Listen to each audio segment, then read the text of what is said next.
I do, and welcome to Paul and Lynn's Isle of Man Tour 2015 Part 70. Well, we've reached Part 70. Would you believe it? Incredible. Never, even in Germany we didn't do nowhere near as much videoing as we have here. I do hope you're enjoying it.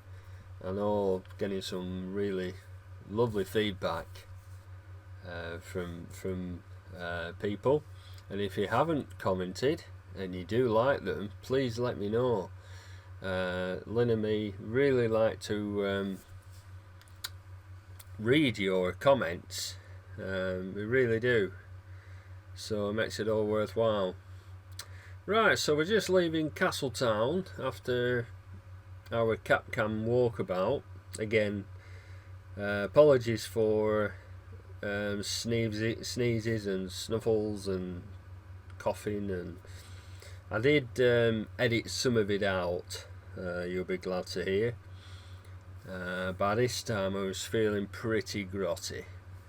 Somebody asked, I think it was Steve 900 Hornet, asked if I got hay fever. Well, I can assure you, Steve, it wasn't hay fever. It was a cold. But you're on holiday, and obviously if you're at work it would feel a lot worse. But because your mood's better, you're rested, you're not tired, you kind of get by, more than get by. But anyway, there we are. And for those ladies watching, yes, it was perhaps man flu, but we survived. So here we are, as I say, leaving Castletown, heading back to Port Erin. I have a little story to tell you about one of the times that I came to the Isle of Man with my family. I think it was possibly the second time, because the first time, as I said, I think I told you on a previous video, my dad hired a car, so we got the train to Liverpool from home, and then we got the ferry from Liverpool to Douglas, and then we got a bus, a rather slow bus, like the one pictured here. There you go. They're the old type buses with the door at the back, driver separate to the passengers. And that journey, it seemed to take forever. You know, there we were, as I said, probably the second time we went, so that would have been 75. So I was 12. And as a 12-year-old, you know, you've been on a train, been on a 4-hour ferry, and now you're on a bus, which is, you know, a good bus, but not like the modern ones. You know, it probably had a crash gearbox and pretty rock solid tyres and suspension, so it seemed to take forever. So anyway, sorry, that was 74, so I was 11, not 12. So in 75, I think it was 75, my dad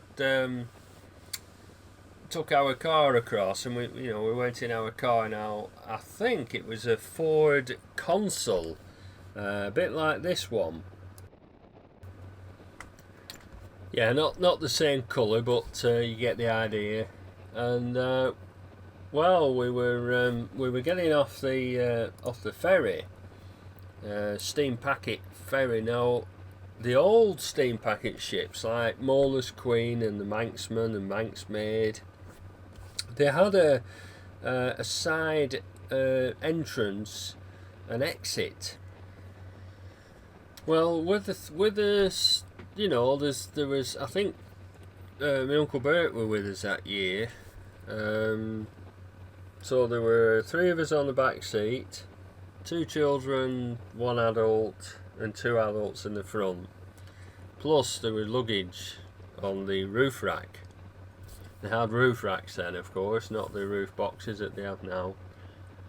And unfortunately, Dad's exhaust pipe underneath caught the ramp on when you were coming off the ferry onto the quayside, and it ripped the exhaust off. So that was the first job. Go and get the car fixed. So there we were, just arrived in the Isle of Man, and poor Dad's exhaust was hanging onto the road. So I'm not sure I can't remember if he got it repaired properly or whether they just fixed it, some wire or something. But that was the thing back then. He sort of met do amend. Dad always had oldish cars. I mean, I think the newest car we had was a white Morris Oxford, and I always remember the day that we came downstairs. One Sunday morning. He got it, obviously on the Saturday. Kept it secret, and he said, "Go and have a look outside, on the front street."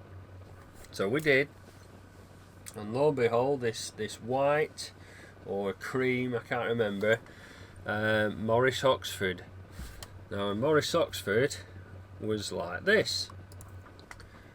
There you go. That's probably a very good match. These images are off Google. So yeah, that was the newest car that Dad ever had, and I always remember he'd had in the middle of the back seat an armrest that came down. It was like, wow, isn't that clever? Amazing, isn't it? Your expectations now. I mean, back then you were just, well, it was just a different era, absolutely different era. I mean, in many ways I wouldn't go back to those days because we've made such progress technology wise. I mean, I won't be doing this, won't be able to do this, and but I think society wise, yes, it's a pity we can't go back to those days. I think I might be looking through rose tinted glasses, and for those viewers who are older than I am, can put me right on that. I mean, I wasn't working. I didn't start work until 1979, and that was a bit of a crap year employment wise. I mean, the country was on its knees, rubbish everywhere, the winter of discontent and whatever. I mean, as a 16-year-old, it was fantastic. Music was great, Ian Dury and the Blockheads, Pink Floyd, The Wall, that was out that year. Great music, loads of music. Michael Jackson's Off the Wall, that was out that year. Just too many to mention.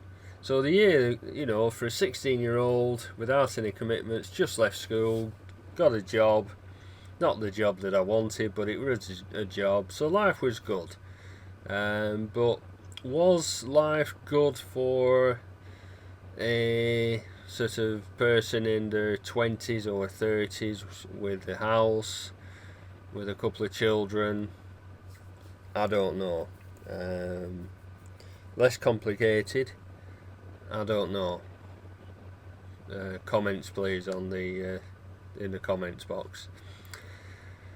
So as I said, that was a good start to it, and not a good start to our holiday that year. With hindsight, would have been better if we'd all got out and let me dad drive off the ferry and then climb back in. But anyway, there we are. All good fun. So now we're back in Port Erin, just coming down Station Road here, I can't get over this scaffolding on your right hand side there. You know, even scaffolding coloured, you know, even that is designed to be pleasing on the eye. And the Falcon's Nest Hotel there on your left, the big hotel, and we didn't go in there. Wish we had now, really. Just have a look.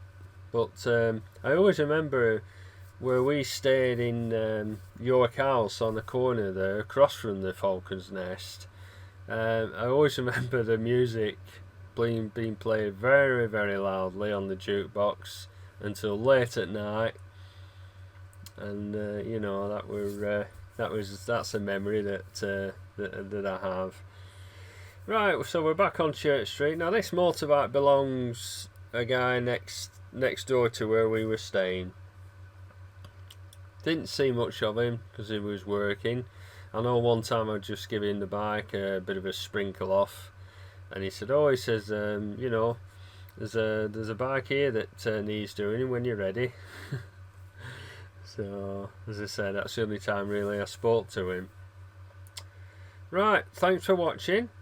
As always, see you next time. Bye for now.